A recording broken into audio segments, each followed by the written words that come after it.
Eh, Pak Bambang kan lulus SMA 77 ya? Ya, Waktu itu SMA sudah di Jegolo ya? udah Di di Jawa Jegolo. Satu yang dekat rel Nah, kereta itu. Tapi pertanyaan, belum ada Fiber. oh belum ada Belum Faber. ada, belum ada.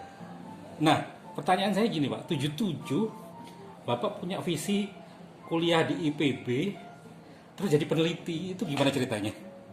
Jadi ceritanya itu pada waktu itu gini, kalau cerita masa lalu kan saya di Sidoarjo Sukodono. Iya, Di setiap hari suruh ke sawah sama bapak saya. Bapak saya kebetulan guru, dua-duanya guru SD. ya. Setelah pulang sekolah, suatu saat itu saya mikir, wah saya kuliah harus keluar dari Sidoarjo. Kalau enggak nanti jadi petani gitu. Iya, kan tiap hari suruh ke tani gitu. Nerusin ya? Escape from the gitu cerita. Nah, setelah itu suatu saat dan kebetulan di atas saya itu tempat itu lewatnya pesawat. Oh iya, Oh, pesawat Juanda itu lewat di atas sawah saya. oh Daerah sana kan, daerah Gedangan ke sini kan. Saya dari situ. Nah, suatu saat ya ada sawah itu. Kapan ya bisa naik pesawat itu kan? Itu cita-cita. itu kapan itu Pak? SD, Itu SMP? SD, Oh SD kelas. Mulai kelas 2 saya tuh sampai ke itu. Jadi keinginan itu sudah ada sejak SD. Iya, SD. Saya harus keluar nih. Kenapa Pak nggak mau jadi petani? Ya karena waktu kan melihat sesarannya orang tua saya jadi petani walaupun itu kan nggak terlalu. Mas saya harus. Kakak-kakak nggak ada yang Saya keluar? nomor pertama. Oh. Anak pertama. Nah, setelah itu saya belajar. Nah, ternyata Pak Mudiono itu kan guru saya Biologi. Saya tuh di dalam rapot ijazah itu biologi 10. Kenapa saya senang saya belajar biologi gitu belajar. Terus fisika juga. Waktu Pak Bambang kepala sekolahnya, Bambang sekolah Pak saya itu juga tinggi sehingga memotiv saya. Oke, kalau gitu berarti saya.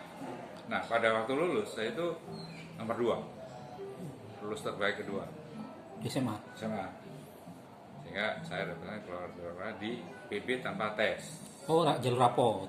Saya parapot. Nah, saya milih waktu itu bidang kehutanan.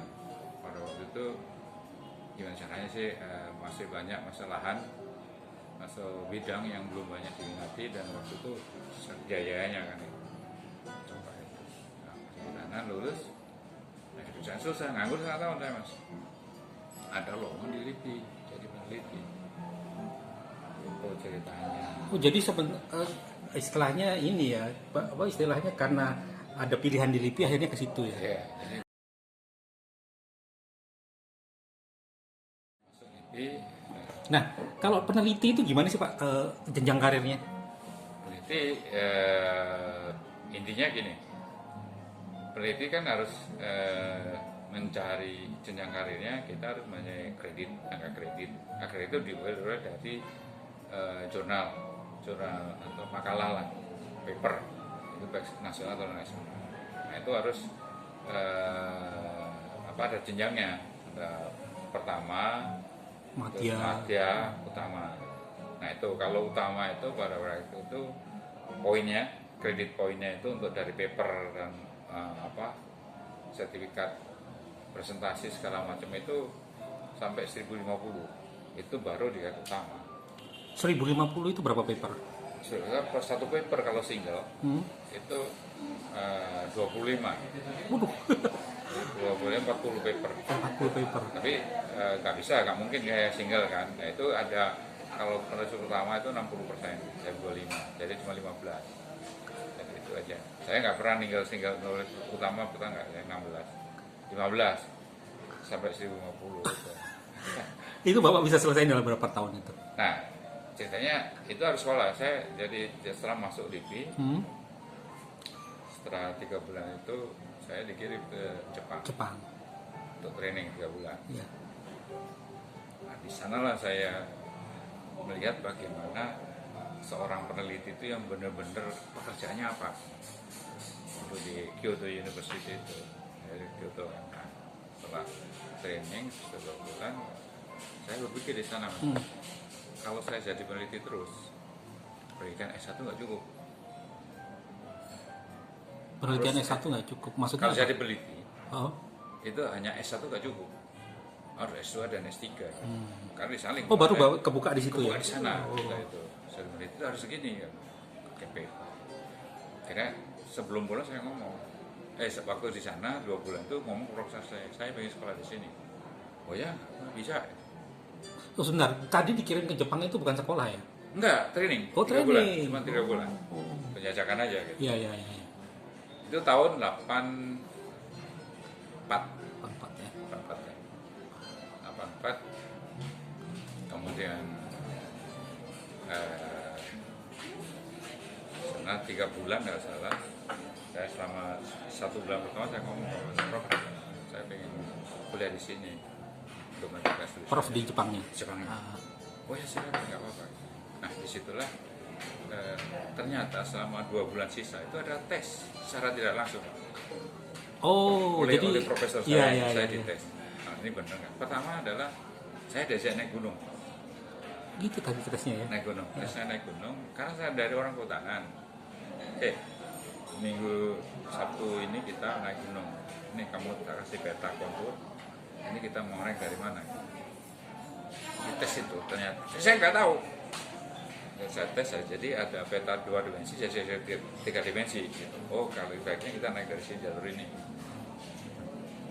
Itu yang pertama. Berapa orang yang dites? Satu, itu cuma sendiri aja. Oh, sendiri aja. Itu secara tidak langsung, ini bukan merupakan setelah terakhir saya kalau itu tes itu loh. Oh, iya, iya, iya. Benerkah kamu orang kehutanan? Iya, Soalnya pelajaran kehutanan itu salah satunya itu Membaca peta. peta kontur namanya. Nah, tes yang kedua suatu saat mengadakan pesta nyambut ada tamu dari Malaysia. Ya sama dengan saya juga training juga. Di situ saya disuruh masak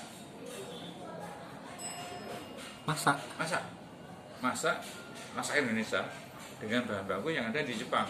Bayangkan ya Pak. Tapi pernah masak sebelumnya, Pak Bambang? Belum. Belum pernah masak. Masak pernah di Indonesia pernah, tapi kan bumbu lengkap. Iya, iya. Saya apa Tapi ya? enggak untuk skill masak di Indonesia aja hebat loh itu Pak. Kan enggak banyak Iya, orang ya. masak nasi Laki-laki goreng lagi lah, gitu. biasa gitu kan kepaksa. Waktu menderita waktu SMP pulang sekolah loh, nggak ada omongan apa terpaksa nang sawah golek makanan, golek sayuran. Nah, saya akhirnya putusin nasi goreng cari bahan. Ternyata ada bumbu, beras kan. Nah itu mas senang.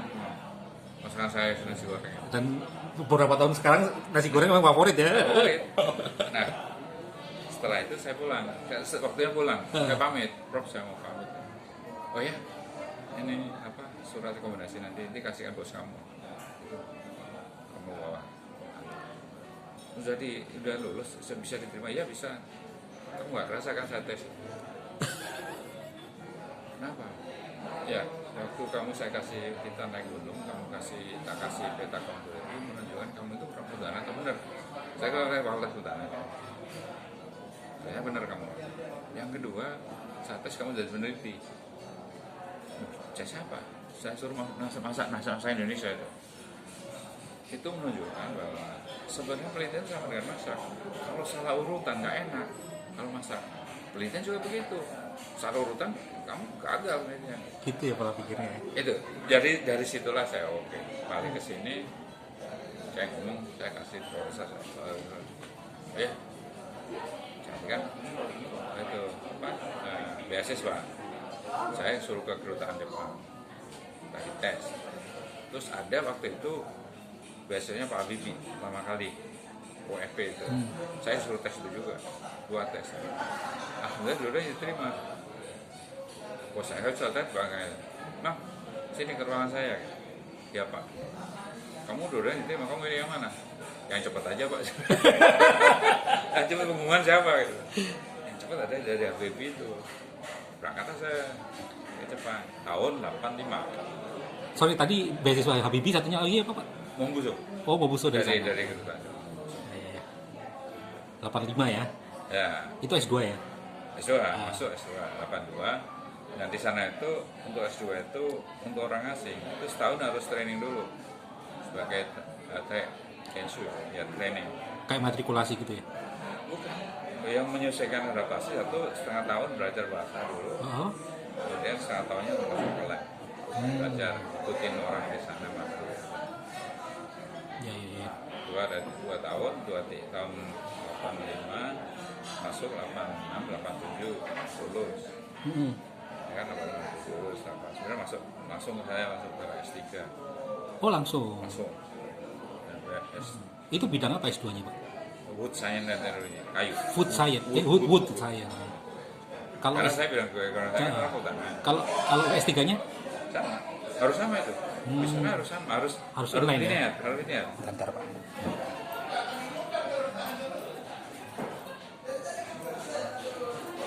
Harus linear.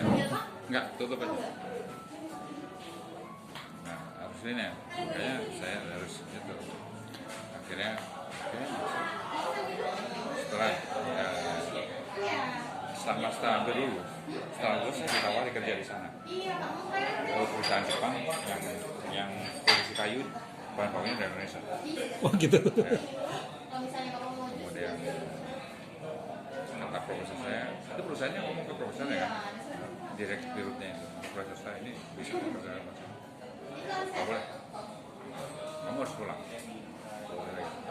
Harus pulang, harus membangun lingkungan riset tentang food science dan teknologi di Indonesia. Bentar Pak, bagi orang awam Wood Science itu aplikasinya ke sehari-hari apa sih sebenarnya? Itu industri perkayuan waktu itu kan. 85 kan boomnya itu. Kayak triplek kayak gitu-gitu. Ya, proyek pakai robot, kayak gitu. Ya, ya, ya. Sekarang walaupun sudah menurun kan. Oh, sekarang menurun? Bahan bakunya udah habis. Oh iya ya. Nah, itu setelah dapat nggak boleh suruh pulang. Sebelum pulang saya ngomong Prof. Udah S3 tuh, udah nyadar S3. Dia bilangin filosofi, kamu pulang ke Indonesia, pengen jadi orang, itu akan berdiri di pundak orang lain. Itu makna filosofi yang sangat apa ya, menurut saya yang Gimana Pak? kamu pulang ke Indonesia Hah? akan berdiri di pundak orang lain. Intinya kamu nggak bisa bekerja sendiri. Oh oke. Karena harus membangun suatu piramid Iya iya iya. untuk bisa menuju ke puncak. Iya iya iya. Makanya kamu nggak bisa kerja sendiri ya. Iya iya iya. Tapi Prof, kalau saya ke sana fasilitas nggak ada gimana? Ya itu coba nanti saya kirim surat ke bosku. Kalau saya pulang Pak gini. Ya sudah kamu melakukan penelitian apa adanya. Pada situ akal-akal penelitian bikin paper lah jurnal. Kan salah satunya kan jurnal. Kemudian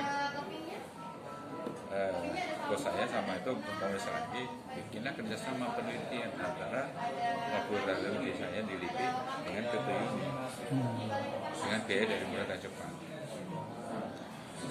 Nah, ini kan Bapak istilahnya itu adalah cerita Bapak jadi peneliti utama ya. Ya, Nah, kan Pak Bambang juga sempat jadi wakil kepala LIPI. kepala LIPI. Ya, Itu kan ya. different skill Pak. Oh iya. Itu gimana itu Pak? Itu kalau kayak itu tergantung dari pimpinan. Jadi gini, kita cerita lagi. Suatu saat saya dari Salon 3 di LIPI di Pusat Fisika. Saya dipanggil bos saya karena dia mau jadi deputi Salon 1, dia Salon 2 panggil saya di Bambang ke ruangan saya sebentar ya Pak. Dek, Anda saya calonkan jadi Salon 2 pengganti saya. Oh, modelnya gitu ya Pak? Ya, dia ngomong gitu kan. Ya siapa namanya prajuritnya bisa saya ya udah rapat setelah ada rapat pimpinan balik lagi. Dek, ternyata Anda nggak disetujui yang lain. Terlalu muda. Oh gitu, ya Pak. Terlalu muda. Disitulah saya berpikir untuk jadi struktural itu sebenarnya tergantung pada tangan orang lain. Itu, walaupun saya udah ada di pengganti suksesornya dia, tapi yang lain kayak itu kan mungkin garis tangan pertama, terus tanda tangan, uluran tangan. Terus saya ngomong, berpikir Pak gitu. Mas kalau itu yang hanya tergantung tangan saya sendiri itu jabatan fungsional jadi peneliti utama. waktu kan Warpula belum menjadi peliti utama. Oh, belum ya? Udah. Disitulah saya melakukan penelitian, bikin paper, gimana Sumino saya kajar. Produktif lah ya. Produktif lah. Akhirnya saya jadi peliti utama. Nah, di situ baru bukan pusat baru, pusat namanya biomaterial, kaitannya dengan penelitian bidang kami kan. Saya jadikan di situ eselon 3 di UPT. Nah, setelah kami dan saya diangkat jadi eselon 2 di pusat inovasi. Karena saya dilihat bahwa dalam waktu saya di UPT ada banyak kerjasama dengan orang swasta.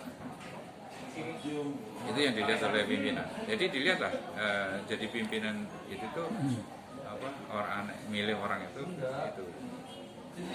dan yang tidak itu kan waktu menjabat struktural eselon 4 pertama 4 dulu 3 saat 2008 itu jadi eselon 2 itu harus ikut Jiklattim kan. Saya ikut dengan 4 ke 3 2 sampai jadi eselon 2 kepala pusat inovasi. Nah, kepala pusat inovasi itu waktu saya diangkat ke sana itu mungkin ruangannya hanya ruangan saya itu cuma segitu itu 32 orang. Wah itu namanya inovasi kok ini sih ya cukup ini kerjanya ke itu Menteri Keuangan gitu. Keuangan kasih anggaran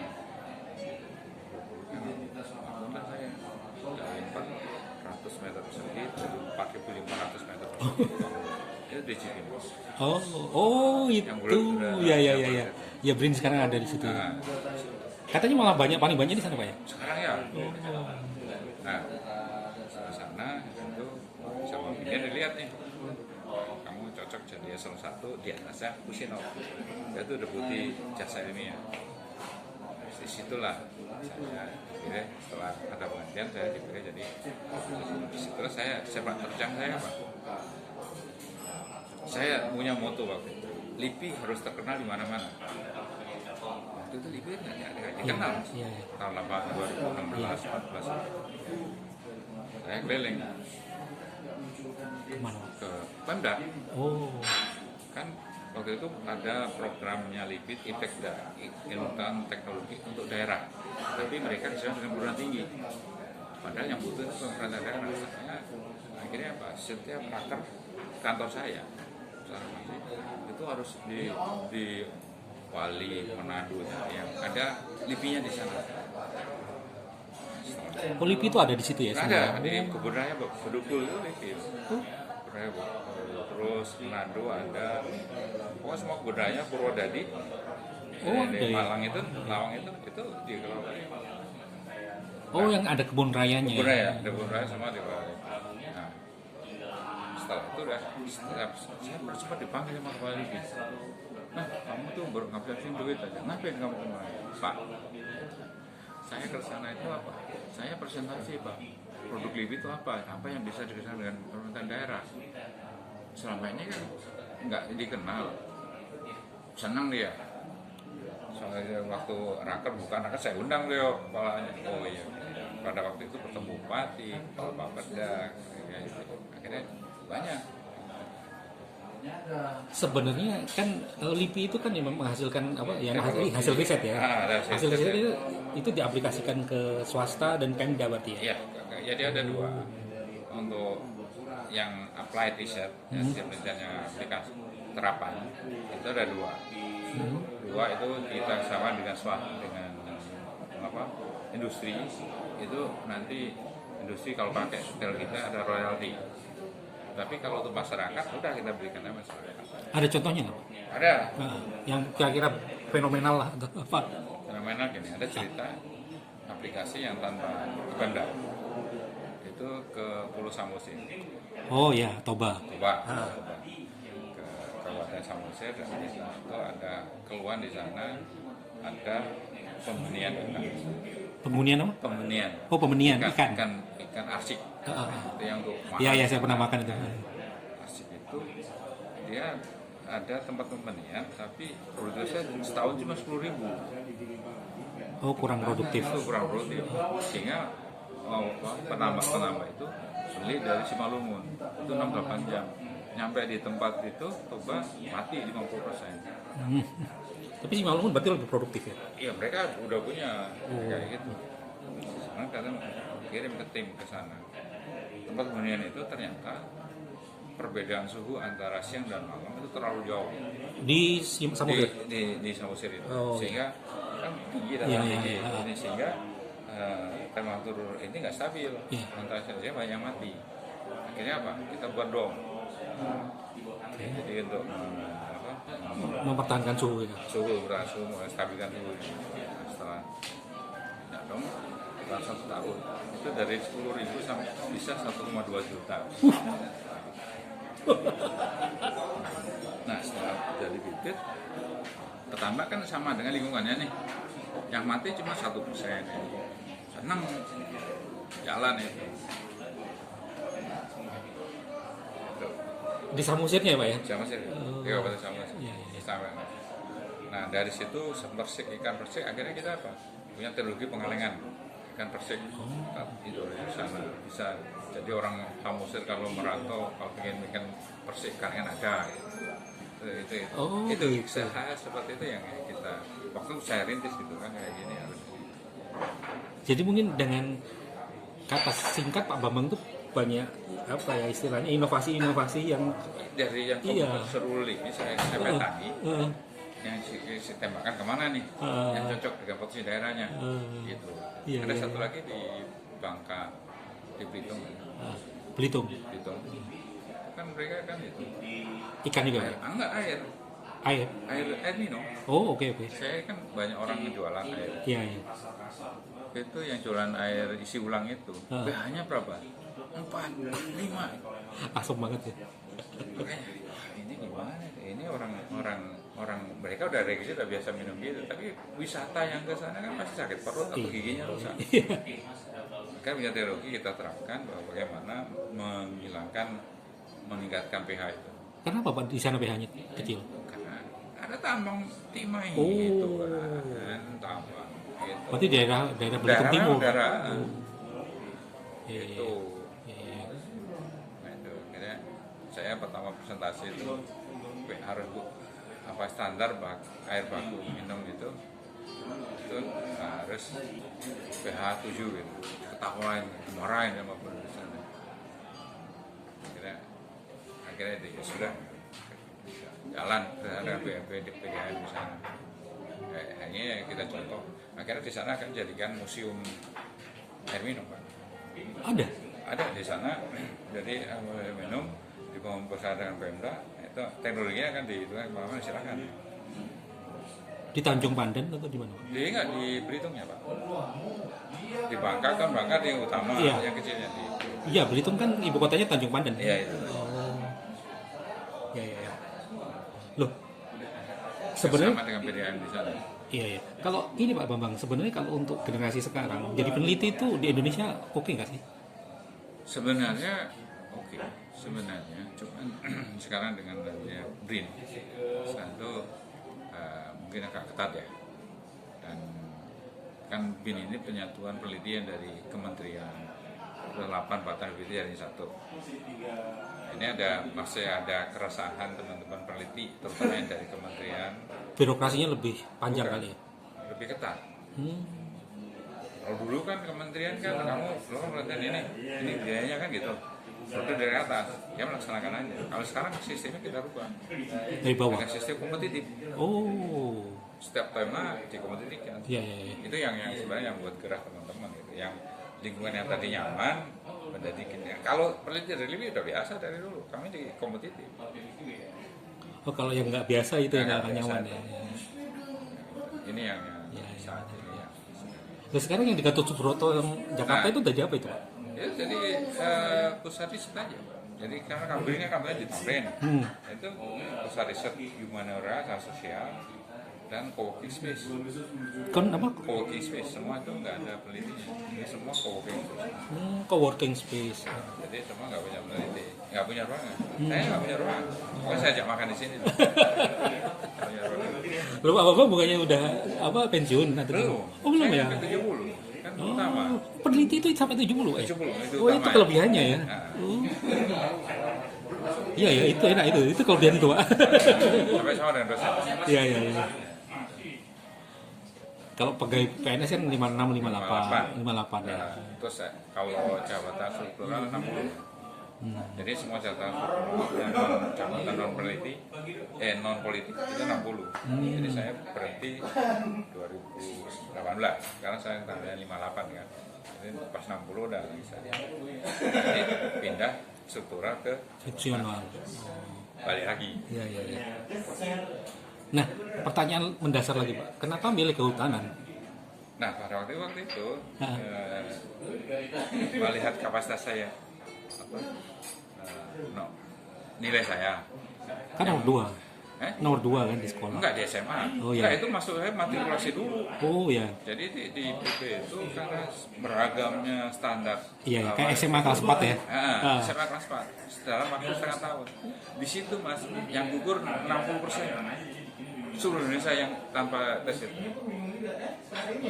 Jadi kayak gitu ya. Disamakan ya. Jadi satu semester pelajaran kelas 1. Kalau gugur dia harus ngulang lagi. Iya. Tapi bisa, nggak dikeluarin. ada 2. Itu kalau nilainya nggak dikremat itu masih bisa ngulang. Yang kelima langsung drop out. Oh. Jadi di situ itu waktu semester pertama kita itu disuruh mengulang pelajaran kelas 1 SMA Ya, sampai kelas fisika. 3 dalam Iya, iya. Kayak di ITB kayak gitu juga ya. ya, sama. Iya, TPB. TPB. Iya. Nah, setelah kedua baru di situ penjurusan kan. Nah, dia lihat dari situ yang menulis syarat perhutanan ya itu paling tinggi. Karena Oh, di banyak- situ ada kompetisi lagi untuk Iya, jurusan. Iya, penjurusan, suruh milih.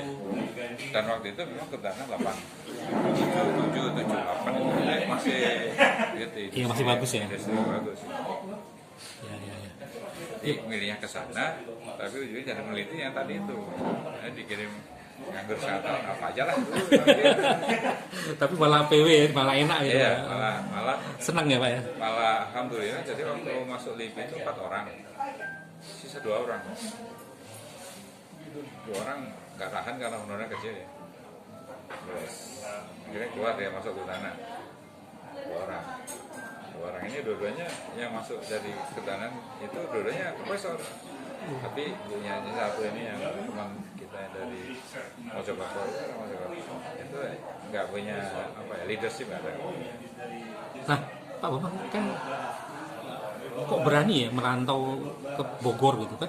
Zaman dulu kan itu kayak dunia lain gitu. Oh iya, saya itu Mas dititipin. Oh. Bapak saya dititipin, bapak saya cuma ngantar ke stasiun, dititipin pada yang 3 orang itu. Satu itu anaknya pemborong kaya, yang dia nggak mau tahu. Hah? Yang satu lagi itu anaknya ke polisi, komandan polisi yang di Porong. Itu jadi anak SMA 1 yang ke IPB itu ada 4 orang. 3. Oh, 3. Saya. Satu ini anaknya pemborong, orang Padang, kaya. Dia berangkat itu naik pesawat atau apa. Saya dititipin ke seseorang ini, satu lagi yang anaknya komandan polisi yang di asrama Porong itu. Nah, dia punya koneksi, saya ikut gitu. Ikut numpang aja lah gitu. Bapak saya cuma nanti sampai stasiun aja, ya duit dari itu. Sebelum itu belum pernah ke Bogor atau? Belum ikut aja, ngintil aja lah pokoknya. Ya di sini tapi ini nyampe disambut itu arahnya kamu kos di sini. Itu ceritanya. Itu TPB. Nah, kalau sudah setengah tahun sudah mana saya pindah. Kan mahal di sini. Pindah rame-rame. Yang kosan di daerah yang murah. Ramai-ramai itu sama teman Sama seangkatan. teman-teman. Seangkatan. Enggak. Satu angkatan orang Lawang, orang Malang. Orang Malang pokoknya Jawa Timuran. Gitu ceritanya. Iya, iya, Terus, iya. pas udah tingkat 2 saya masuk asrama karena salah satu alasan saya masuk kehutanan karena ada asrama Oh. Dermaga sana. Oh iya, Dramaga ya. Oh, di jurusan lain nggak ada asrama ya? Belum tentu ya? Dan sebenarnya boleh masuk situ tapi nggak berani karena dikuasai orang buta.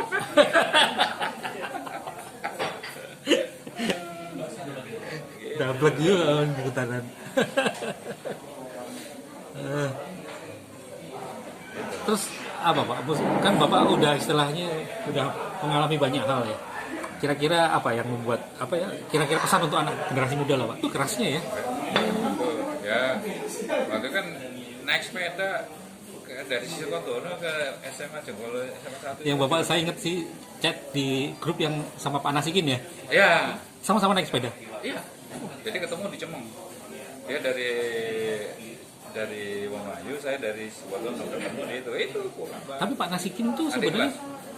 Adik kelas. anaknya ini kan Pak. Pak Nasikin tuh masih kepala desa kan, anaknya kepala desa. Iya, tapi zaman itu sepeda motor susah mas. Saya semua naik sepeda. Ya, ya. Tapi sama-sama berhasil ya. Alhamdulillah. Sama Pak Nasikin masih sering ketemu. Yang lalu ketemu ngetes bareng bang. Tadi tadi apa? Sorry kembali ke tadi yang soal Bapak pilihan Bapak ke pilihan kesultanan terus Ya. kenapa itu? Ya dari yang pertama ya waktu itu saya ambilnya kan kayak industri. Nah, industri kehutanan wah kaya kayaknya. Tapi melalui jalur penelitian itu banyak itu yang kedua masuk ke kehutanan karena ada asramanya. Dengan demikian nggak ada masalah kan tempat kos atau apa. Ya. Itu nah pesan tuh ada sih ya. Walaupun saya itu anak desa, orang kampung, kerjanya waktu mulai SD sampai saya itu di sawah, jadi nggak sempet pacaran atau apa ya, sempat naksir cewek aja ditolak kan gitu. Kan gitu. Itu yang kedua ya kita mungkin takdir ya, kita harus berjuang. Biasanya perjuangan berat ya, waktu di IPB bagaimana. Kebayang Pak, tahun segitu soalnya. Terus kemudian yang ketiga cari usaha beasiswa. Waktu IPB dapat tingkat 2 sampai tingkat 4 dapat beasiswa. Karena nilai. Dan karena koreksi oleh dosen. Oh. Karena nilai saya bagus, Mak, suatu saat pakai, Kang, tolong saya. Mau pakai di orang Batak. Ini ada beasiswa, lu mau nggak? Ya mau sekali Pak. Ya udah kamu ini isi ini. Langsung. Alhamdulillah. Itu ya usaha ya. Namanya. Tapi kalau saya perhatiin kayak Bapak direkomendasikan beasiswa, Bapak direkomendasikan eselon 2. Berarti Bapak itu sebenarnya dalam tanda kutip bawahan yang baik ya Pak ya? Bawahan yang baik bukan itu aja. Mungkin pimpinan yang baik, punya leadership. Enggak, waktu itu Pak, kan kok bisa direkomendasikan, itu kan berarti kan Iya, orang karena saya punya kerja sepak terjang, kinerja yang bagus. Jadi kan dilihat. jadi kan orang merekomendasikan kan pasti ada alasan kan gitu. Iya, iya. Jadi ada kinerjanya bagus. Dan pada waktu itu, jadi gini mas, si kelompok saya itu mendapat bersama dengan swasta gitu ya, itu sampai bisa bangun gudang atau tempat untuk penelitian, mesin-mesin sampai begitu.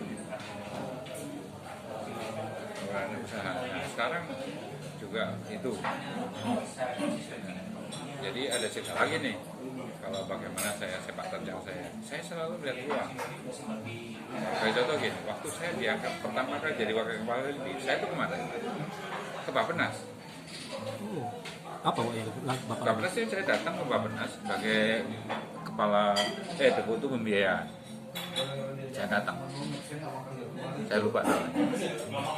Datang ke sana sendiri aja. Ditanya, Pak Bambang ini sebagai apa datang ke sini? Kalau sebagai deputi pulang aja. Digituin Pak. Oh enggak Pak, saya kesini sebagai wakil kepala. Nah ini saya ada apa? Saya tuh bingung deh Pak. Sejak saya masuk LIPI sampai sekarang, anggaran LIPI nggak pernah naik.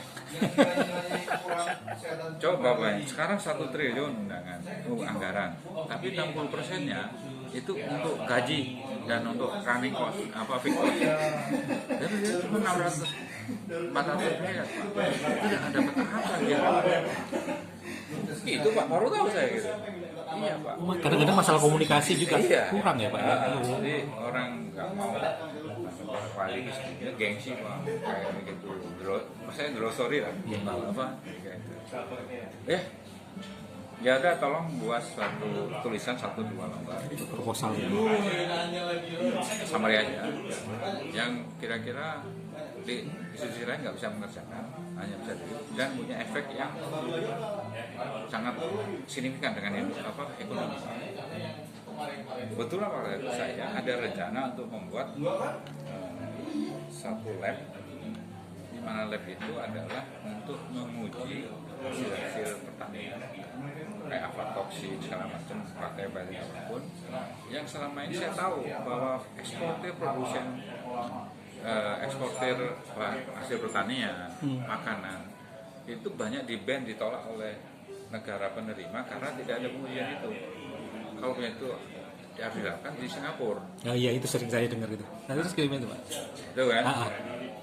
Lalu ya sudah, saya waktu itu mau metodologi kimia di Serpong sana, kimia itu ya, kalau itu tulislah itu masih rencana waktu itu. Sebenarnya kita mampu ya. Enggak, kita bisa, kan, tapi belum ada. Iya. Nah, gitu kan, mampu dan bisa. Iya. Kirim. Wah, ini bagus loh. 3 hari berikutnya saya itu. Wah, ini bagus. Anda kasih 65 M ya?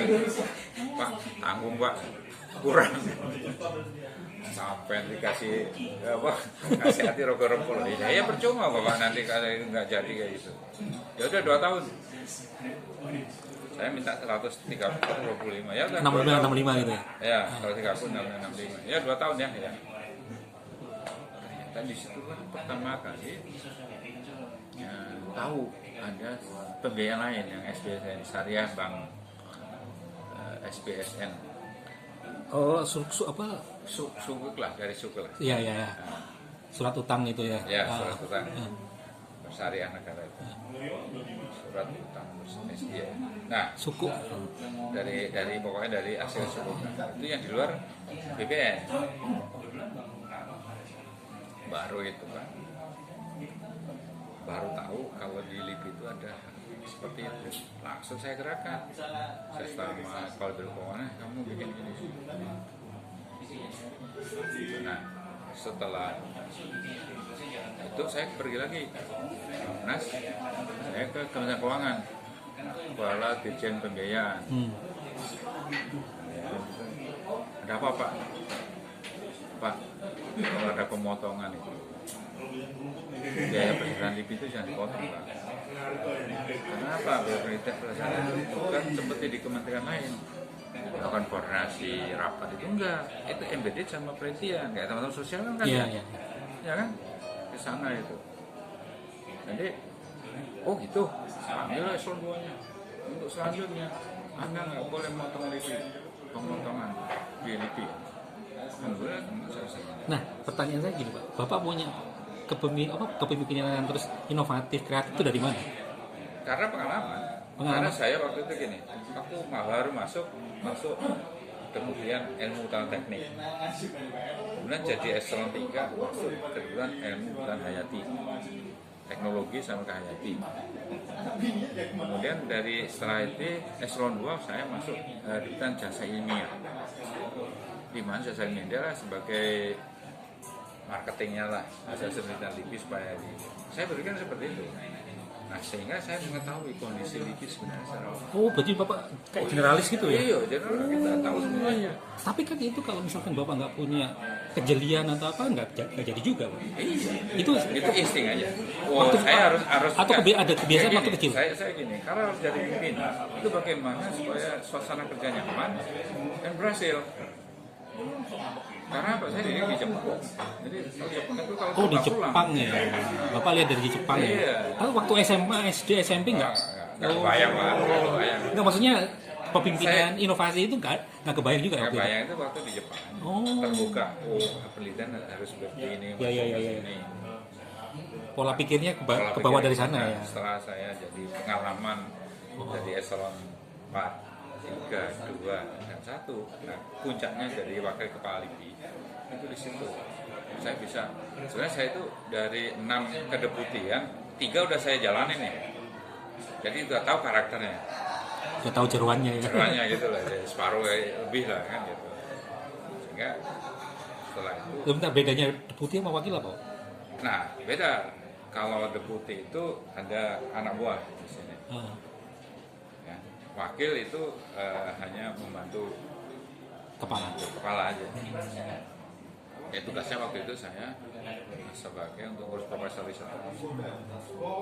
Jadi saya dapat profesor itu udah dari penelitian ahli utama tahun 2004. Yang 2004 itu udah profesor ya. Di 2004 dari umur 36 ya. Itu. Jadi karena suruh ngurus itu ya udah saya. Kemudian setelah jadi ternyata yang saya ke Bappenas tadi itu kok dilanjutkan sama pengganti saya sampai sekarang, sehingga BRIN bisa atau LIPI itu bisa bangun sampai triliunan. Jadi sebenarnya sampai sekarang pemerintah itu mulai bagus ya, Pak, perhatiannya ke penelitian, Pak. Iya. Oh. Iya. Ya, kayak tadi misalkan standarisasi apa yang Bapak bilang yang di Singapura selalu itu sebenarnya kita mampu ya, Pak ya? Mampu, kita bisa. Bisa sekarang jadi PNBP-nya tinggi tuh. Iya kan dulu kan katanya ekspor mangga aja harus ke Singapura dulu. Iya, gitu. dites. Ya ada jagung gitu, aflatoksin atau. Sekarang enggak ya? Enggak. Jadi di Serpong aja udah bisa. Loh, kenapa dari dulu nggak dilakukan, Pak? Gak ada yang tahu. Oh. Dan pada waktu itu memang cari anggaran kan susah. Iya. Nah, ini harus.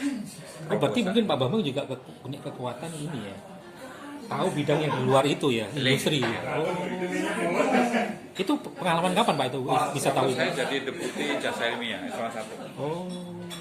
Di mana itu ada bawahannya itu pusat dokumentasi ilmiah, kemudian meteorologi, kemudian public kebijakan. Ketiga ini jadi dan inspektorat. Itu bukan inspektor, tapi wakil. 3, 2, 3 ini sudah. Pak, kita jeda dulu Pak ya.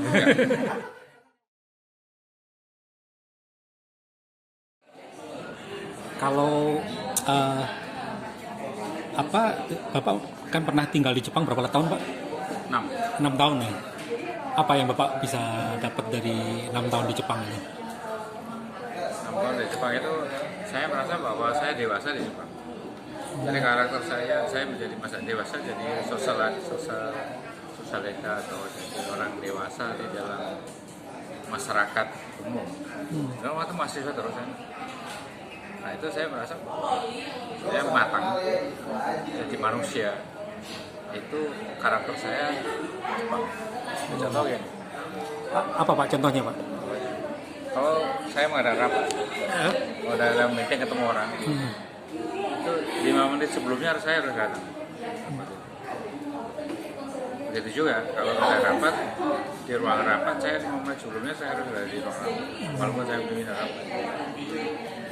Ketepatan waktu ya? Disiplin waktu ya. Itu makanya tadi saya mikir oh iya, ini pernah di Jepang harus disiplin. Berarti benar tebakan saya. Nah, terus gimana Pak? Yang kedua, filosofi tadi itu berdiri di pundak orang lain. Jadi nggak bisa sendiri ya? Iya. Jadi Anda itu harus baik-baik dengan anak buah. Kalau atasan udah wajar lah, Anda harus obey, harus patuh. Jangan mentang saya barusan. Tapi dengan anak buah harus baik-baik. Ini itu contoh di Jepang kayak apa Pak? Contoh anak buah ya, bagaimana kita membuat suasana kerja itu nyaman buat semuanya, buat anak buah. Oh Bapak, jadi inspire itu dari Jepang ya, pelajaran itu ya? Jadi ya tadi itu filosofi itu, anak buah saya senang, pasti mereka kerja dengan sukarela dan sebenarnya apa ya, laporan negatif tentang atasan itu kan dari anak buah karena tidak. Oh iya. Banyak saya membuat suasana kerja itu nyaman. Waktu di kantor saya, ruangan saya, anak-anak itu keluar masuk seperti biasa, seperti teman aja. Nggak ada bedanya. Sebagai contoh, kalau di kementerian itu, anak saya salah satu sama staf biasa itu nggak bisa ngobrol kan. Nah, saya udah biasa. Rokok, dia ngerokok ya aku nggak ngerokok ya silakan aja. Itu yang buat nyaman buat nyaman. Jadi kayak istilahnya friend lah.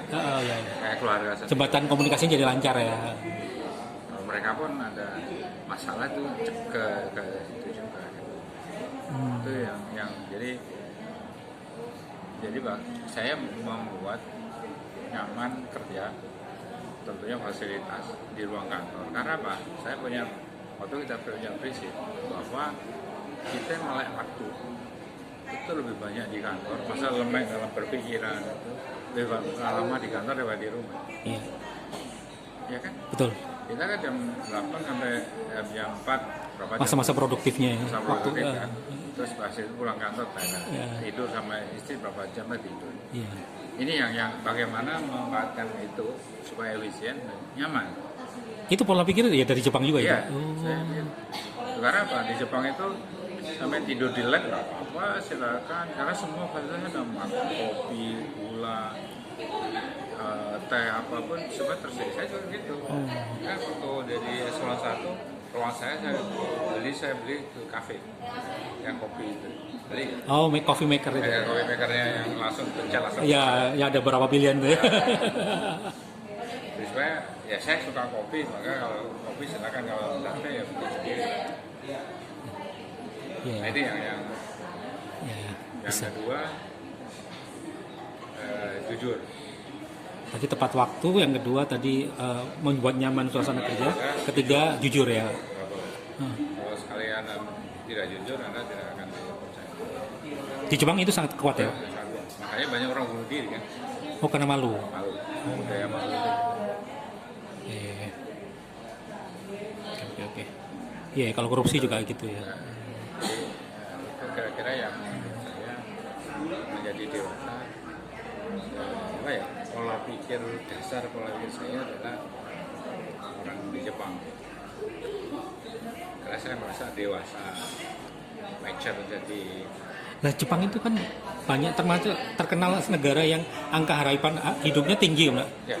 Itu kenapa Pak menurut Bapak? Ya karena di struktur sosialnya udah nyaman Pak, Nyaman ya? nyaman. Jadi semua masalah semua kendaraan. Intinya orang Jepang itu jangan sampai membuat salah dan membuat sakit orang. Jadi nggak boleh, buat saya itu nggak boleh. Membuat sakit. Salah. Menyakiti dan berbuat salah. Oh. Menyinggung orang. Jadi di orang Jepang itu minum, mabuk pun dia nggak ada. Itu bagi mereka habis kerja terus mabuk gitu, itu mabuk itu seperti relaksasi gitu ya kayak. Ya, untuk merilis stres. Jadi di budaya Jepang itu malah kalau ada suami istri itu, kalau suaminya pulang cepat itu malah dia merasa malu. Karena pulang cepat berarti nggak punya teman di kantor, tidak dipakai di kantor. Iya. Itu yang sebenarnya. Itu budaya mereka ya. Itu yang sebenarnya karena saya merasa seperti itu juga. Iya.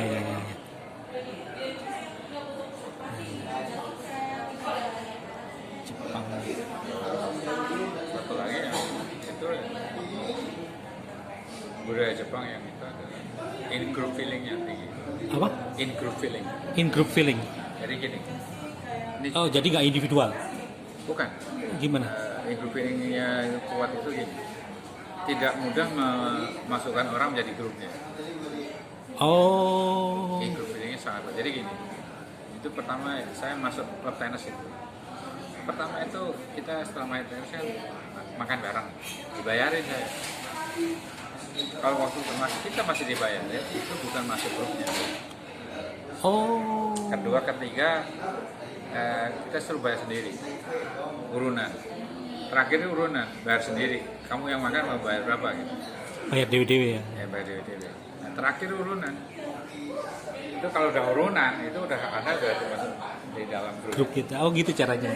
Itu secara Itu jadi mereka begitu ketat itu menyeleksi orang ya untuk masuk. Iya. Oh, oke. Dan apa benar sih Pak, kalau saya lihat sekilas di Jepang itu orangnya banyak yang tidak obesitas itu, langsing-langsing. itu kemana-mana jalan. Oh. Oh ya, mereka jadi satu yang pertama adalah mereka kemana jalan, minum teh hijau. Yang ketiga, porsi makanan Kecil. di Jepang itu sudah sehitung kalorinya. Oh, dihitung kalorinya. Kalorinya dari itu. Ya. Jadi memperhitungkan itu mereka ya. Itu sudah jadi mindset ya. Mindsetnya. Jadi setiap restoran itu ini kadang-kadang di restoran itu ada ini sekian kalori. Ini oh gitu. Jadi ada campuran menu dengan kalorinya. Oh, menarik gitu. Jadi di apa ya kantinnya kampus itu kita kan balik jadi cek bayar. Nah waktu keluar struknya itu ada kalori. Oh gitu. Jadi mereka ada Selain nilai uangnya juga uangnya, ada kalorinya. kalori. Oh gitu. Dan emang apa? Mereka standarnya sehari berapa kalori? Nggak, saya nggak tahu itu, tapi mereka tadi itu habis masuk energi harus dikeluarkan kan dari jalan. Nah, pertanyaan saya, apa benar sih banyak orang bilang bahwa orang Jepang itu produktivitasnya tinggi dibanding misalkan orang Indonesia gitu kalau kerja gitu. Sama aja sebenarnya. Sama aja ya? Mereka punya ini negosiasi waktu yang paling tinggi di dunia. Maksudnya negosiasi apa? Ini. Maka aku kalau dengan punya kepentingan ini di dalam formal meeting nggak cocok nih mas. Nah, perlu ada negosiasi lagi kan. Nah itu Anda siapa yang punya kepentingan? Yang punya kepentingan dia yang ngajak ke restoran untuk makan malam. Makan malam habis makan jam minum di bar lah. Itu kita di sini lagi sambil minuman relaxan, sambil minuman keras. Karena itu lobby. Tadinya nggak gold bisa jadi gold. Oh itu tujuannya ke situ. Terus satu lagi yang istilahnya nemawashi. Nemawashi itu semuanya ada pertemuan besar antara dua grup ini. Nah anak buahnya masing-masing ini anak buahnya bawah. Selevelnya ya. Selevelnya itu negosiasi ngomongin apa yang bocoran, masalahnya apa. Sehingga pada waktu big boss meeting tinggal deal. Oh seperti antar kepala negara gitu ya. Oh gitu. Itu yang namanya nemawashi. Nemawashi istilahnya. Ya. Dan orang Jepang dia ngomong dari lubuk hatinya itu pada waktu minum.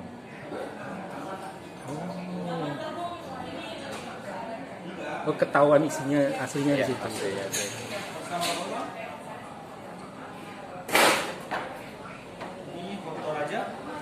Motor aja. Oh jadi bapak masa paling berkembang itu di sana ya sebenarnya? Karena bayangan saya berangkat itu 85 berarti umur 27 tahun. Selama itu kan saya masih cuma lulus 5 tahun di masih mencari jati diri lah. Jati diri lah. Dari kerjaan, dari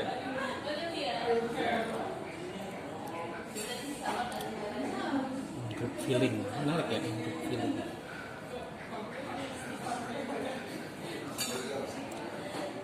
Terus kalau ini Pak, misalkan Bapak dari dulu emang ekstrovert, maksudnya enak bergaul gitu. Oh gitu ya, dari SMP SMA. Sampai Itu kenapa? Oh karena Bapak ibunya guru ya. Iya. Oh. Banyak teman. Ya. Dan sekarang itu hidup tinggi sih. Hah? Tinggi. Jadi apa ya? Ya nggak usah dipikir urut lah. Santai aja. Nah, pernah bersyukur kan? Sekarang ada waktunya untuk bersyukur kan? Mulai dulu saya bersyukur sehingga saya tidak arogan. Jadi mikirnya nggak arogan. Tapi waktu SD, SMP, SMA mungkin karena Bapak Ibu kepala sekolah itu ngaruh juga tadi Pak ya kepemimpinan di situ. Iya, mungkin ada juga. Kan ada istilahnya bakat lah ya. Ya mungkin ada turunan. Bapak Ibu kepala sekolah menarik ya. SD semuanya Pak?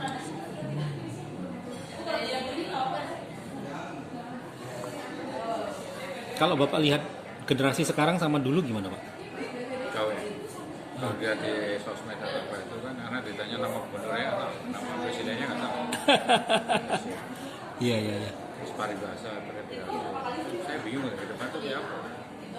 Mana ada saya lihat di video tadi itu bagaimana seorang gamer itu ditanya tentang tentang agama itu nggak tahu sama sekali. Dia benar-benar fokus ke gamer aja ya. Itu yang sebenarnya saya mengerikan ke Sekarang ya. Sekarang itu jadi dengan informasi segala macam ke arah mana ini pendidikan yang benar ya apa? dengan mungkin kemarin dengan COVID itu mungkin dengan orang kan saya nanya ke anak-anak tapi tidak bisa komunikatif. Makanya saya senang dengan punya cara supaya di masuk TV kita ada ITB media segala macam. Ya, gitu. Itu buat orang. Oh iya, ini saya menarik ini. Saya ingat Bapak itu adalah donatur pertama. Oh gitu. Iya. Kenapa Pak waktu itu Pak? Kenapa? Saya pikir begini, saya dulu sengsara sama mungkin dengan perasaan dengan mereka itu sengsara sama. Saya belum tentu tiap hari dikasih duit, nggak punya duit. Makanya kemarin tuh yang punya masalah handphone juga tuh pikir ya, punya handphone, tanya anak saya punya handphone ngaku tuh, tapi kayak gitu loh. Kirim. Udah ada Pak. Iya makanya. Nah itulah yang saya tuh mengekspresikan pertama saya harus empati ya, empati. Pada, enggak. Iya, tapi empati. perasaan saya dulu itu ya.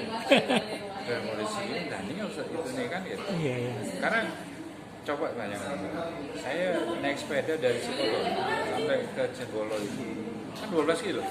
Itu SMP 2. SMP 2. Dekat alun-alun ya. SMP 2 sudah kan 10 kilo. Iya. Ke sana tambah 2 kilo. Nah itu itu 6 tahun berarti kan SMP SMA. Itu naik sepeda. Dulu rata-rata anak-anak sekolah itu naik apa Pak?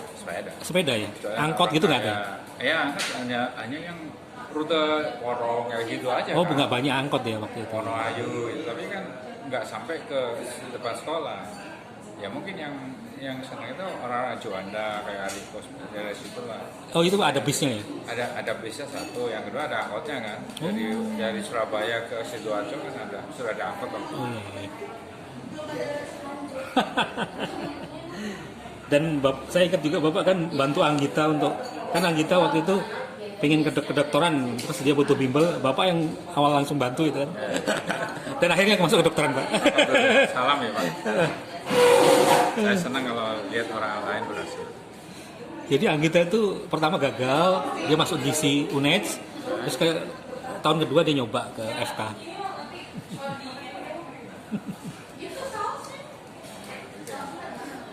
Saya saling ngikutin, tapi nggak akhir loh. Oh ya, ini menarik ini. Pak Bambang termasuk yang pendukung pertama.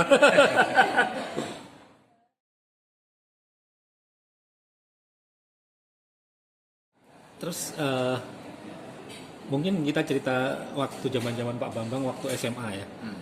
Waktu itu bandelnya anak-anak SMA waktu itu apa sih Pak? Bandelnya anak-anak Solo tukaran, berantem. Oh tawuran gitu Pak? Masih udah ada, tapi satu-satu ya ada ya. Kalau itu tuh nggak ada. Di dalam antar kelas? Maksudnya di dalam sekolah? Di luar. Enggak, maksudnya antara anak sekolah? Oh bukan dengan sekolah lain? Enggak. Oh. Enggak ada. Itu karena olok-olokan aja. Itu sistem masuk pagi masuk siang masih ada waktu itu? Sudah ada? Nggak ada deh. Itu tahun 80 itu? Belum ada. Masih sedikit kan. Oh. SMA waktu itu masih depan gitu Pak ya? Iya. Bentuk letter U gitu ya? Letter U ya. Oh. Itu ya. Aula kan. Jadi Bapak ceritakan kalau orang dulu kan ya kalau misalkan fight itu satu-satu gitu Pak ya? Nggak pakai senjata ya. Itu tapi fair ya, kalau kalah ya kalah gitu. Kalah ya sudah. Oh. Nah, kenakalan kebandelan anak-anak zaman itu apa Pak? Bolos. Bolos ya. Nonton bioskop. Oh bioskop udah ada ya. Nah, tapi saya kan naik guru kan ya, nggak pernah bolos. Justru kenakalan dulu nyontek kan. Saya punya teman, nggak saya perlu sebutkan. Kalau ulangan itu pasti duduk belakang saya. Super contekan. Nah, kalau nggak kasih tahu, saya dijebet dari belakang. Perempuan. Oh perempuan. Nah kalau gaulnya zaman itu apa Pak? Misalkan main, kalau sekarang kan anak ke mall gitu ya, nonton. Mana ada mall Pak? Ya zaman itu apa kira-kira? Nah, ada. Ya pulang sekolah aja. Oh gitu. Katanya sampai ke Watu Kose renang bareng gitu enggak ya? Enggak ya? Karena saya bukan termasuk orang yang kayak gitu. Karena tadi pulang, berangkat pagi, naik sepeda, pulang lagi. Karena itu pun sudah ditunggu suruh ke sawah lagi kan. Oh, jadi bapaknya Pak Bambang itu selain kepala sekolah pulangnya langsung tani ya? Iya, punya warisan lah. Hmm. Lahan tidak ada 1 hektar. Cuman ya itu terus tanam sendiri. Sukodono masih ada sama teman rumah bapak. Masih Oh.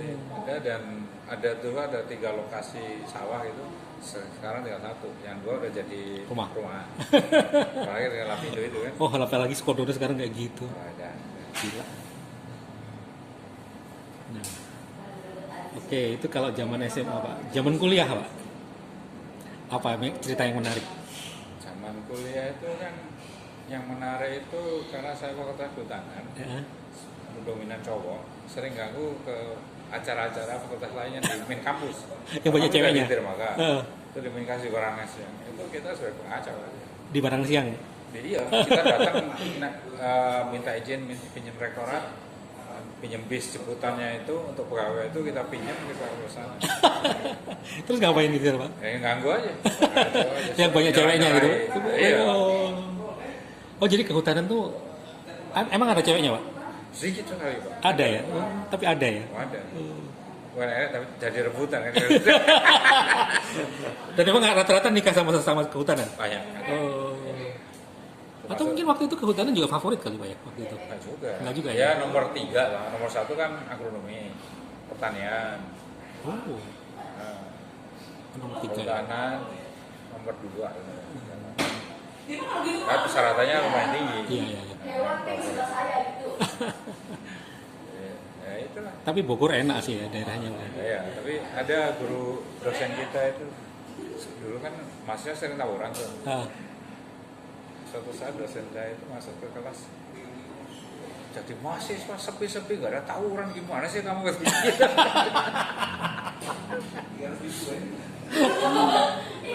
Dia waktu 32 kan pindah. Nah 34 itu ada fakultas mekanisasi pertanian pindah dari main kampus ke itu. Nah itu baru sering. Pernah tawuran mau berantem gerakan rebutan cewek kehutanan yang paling cakep pacaran sama orang MP MB itu Pak? mekanisasi pertanian. Oh iya. Nah ini yang penaksir berat dari cewek ini malah ngajak berantem. Jadi provokatornya ya?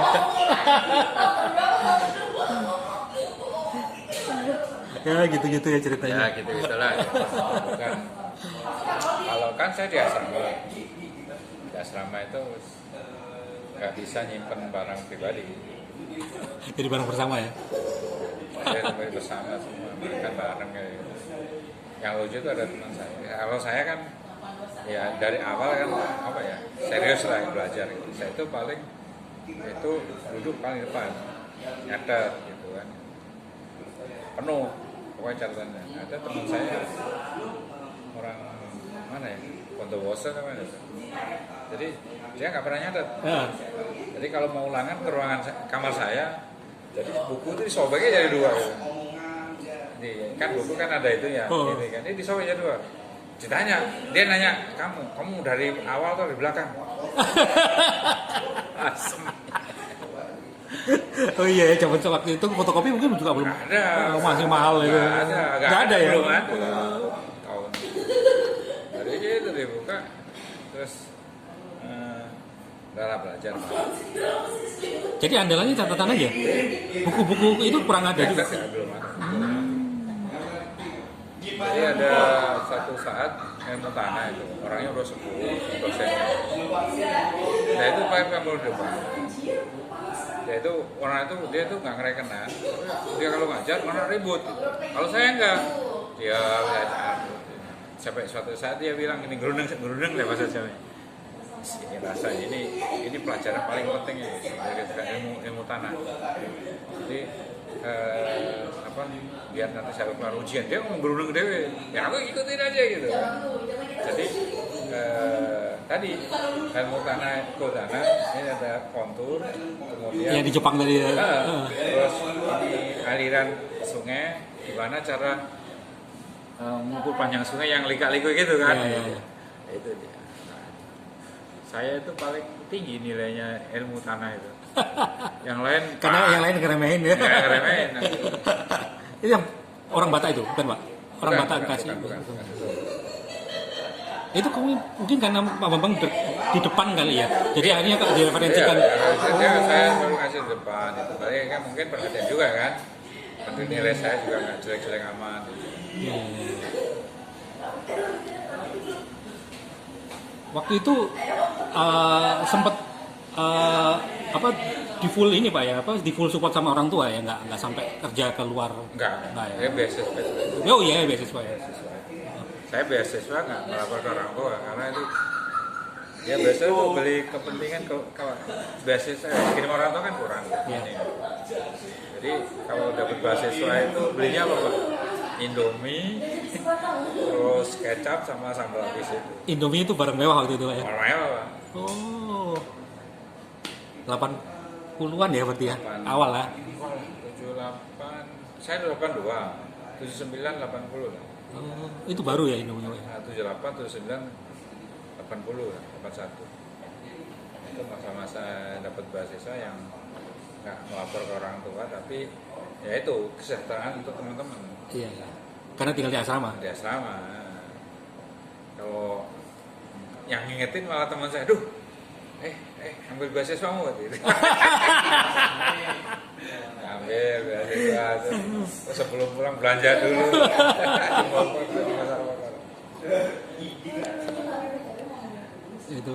Itu masih kontak Pak sama teman-teman asrama. Masih ya? Kita masih satu grup bikin. Teman sekamar masih sering akrab komunikasi. Orang yang nyobek apa kan? Iya itu gimana itu? Nyala udah meninggal, baru meninggal. Oh, Dia kerja di kehutanan. kehutanan. Senang aja sih. Nah sekarang itu kan teman-teman di kehutanan semua yang selain dosen kan, selain peneliti kan udah pensiun semua. Iya.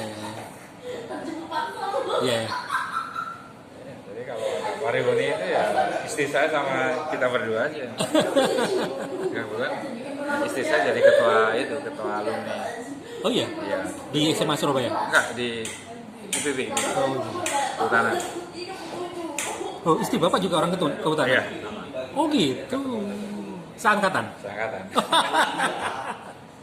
Orang Surabaya. Prof. Surabaya. Ya.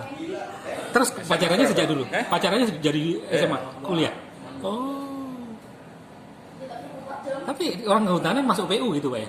Iya. Oh. Itu di litbangnya. Ya, kita kayu juga kan. Kita kayu juga.